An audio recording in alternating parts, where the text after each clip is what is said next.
जय हिंद। हम लोग और हमारी बात में आज फिर आपका स्वागत है। दरअसल हम लोग और हमारी बात की टीम के पास लगातार आपके सुझाव पहुंच रहे हैं और आप लोग का फीडबैक भी हमें लगातार मिल रहा है, जिससे बड़ी खुशी भी होती है और हमें जनता को, हुक्मरानों को और प्रशासन को आप लोग की बातें पहुंचाने में आसानी भी होती है। दरअसल ऐसा ही एक बहुत ही मूल्यवान सुझाव आया है पूर्व न्यायाधीश देवेंद्र सिंह सोलंकी की ओर से। दरअसल हाल ही में कोरोना संक्रमण के दौरान आपने देखा कि ऑक्सीजन की बड़ी किल्लत आई और ऑक्सीजन जुटाने के लिए मरीजों के परिजन यहां वहां लगातार घूमते नजर आए।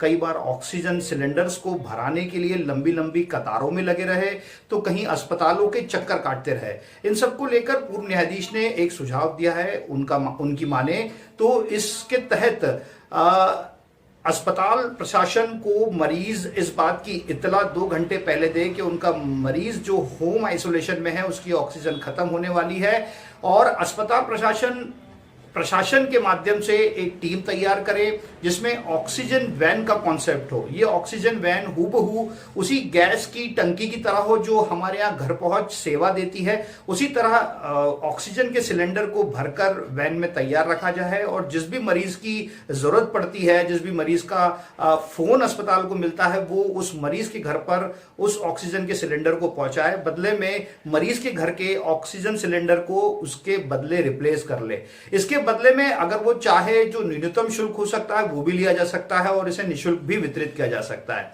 इससे होगा ये, जो आमतौर पर मरीज के परिजन शहर में आवाजाही कर रहे हैं, लंबी लंबी कतारों में लग रहे हैं, यहां वहां अव्यवस्था का नजारा देखने को मिल रहा है और इन सब के महत्वपूर्ण चीज के कोरोना की संक्रमण को जो प्रशासन तोड़ना चाहता है वो चेन टूट नहीं पा रही, पूरी तरह से खत्म नहीं हो पा रही और कहीं ना कहीं ये लोग कोरोना कैरियर के तौर पर बाजार में घूमते नजर आ रहे हैं। तो इन्हें रोकने के लिए ये एक बहुत कारगर कदम हो सकता है।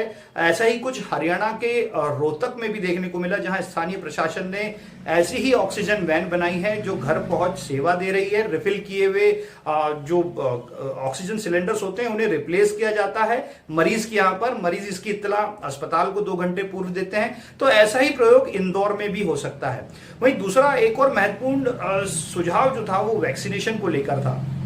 दरअसल हाल में जिस तरह के वैक्सीनेशन की स्थितियां देखने को मिली है उसमें कहीं ना कहीं महाराष्ट्र और तमाम राज्यों से वैक्सीनेशन की जो कमी है, वैक्सीन की जो कमी है वो सामने आई है। ऐसी सूरत में ये सुझाव बहुत महत्वपूर्ण हो सकता है क्योंकि जिस तरह से प्रशासन ने कर्फ्यू में ढील दी है, यानी आज सुबह 6 से 12 तक ढील देते हुए जिन दुकानों को खुला रखने के लिए कहा गया है, फल सब्जी के ठेले संचालित करने के लिए जिन लोगों को कहा गया है, वो काम वाली बाई जो सीधे घर तक पहुंच रही है, इन सबको ऑक्सीजन ऑन व्हील यानी माफ कीजिए वैक्सीन ऑन व्हील यानी वैक्सीनेशन इनके घर तक पहुंचे या इनके मुख्तलिफ ठिकाने तक पहुंचे। जैसे कि किराने वाले की दुकान पर वैक्सीनेशन ऑन व्हील जाए, दूध वाले की दुकान पर वैक्सीनेशन ऑन व्हील जाए और इसके अलावा जो बाइयां जहां रहती हैं और घरों में काम करती है उन तक पहुंच के उन्हें वैक्सीनेट किया जाए। अगर ऐसा होता है तो ये जो संभावित कोरोना कैरियर हो सकते हैं, क्योंकि कर्फ्यू के दौरान यही लोग अभी फिलहाल गतिविधि में सम्मिलित हैं, जो आना जाना कर रहे हैं, एक दूसरे के संपर्क में हैं। अगर इन पर ब्रेक लगा दिया जाता है और वैक्सीन इन्हें लगा दी जाती है तो एक बड़े कोरोना कैरियर को पूरी तरह से ध्वस्त कर दिया जाएगा।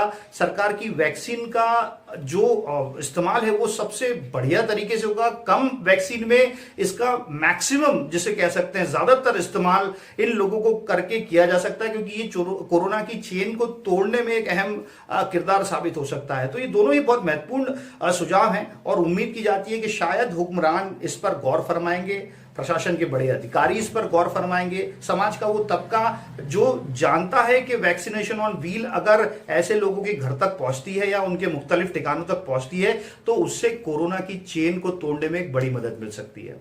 जय हिंद दोस्तों।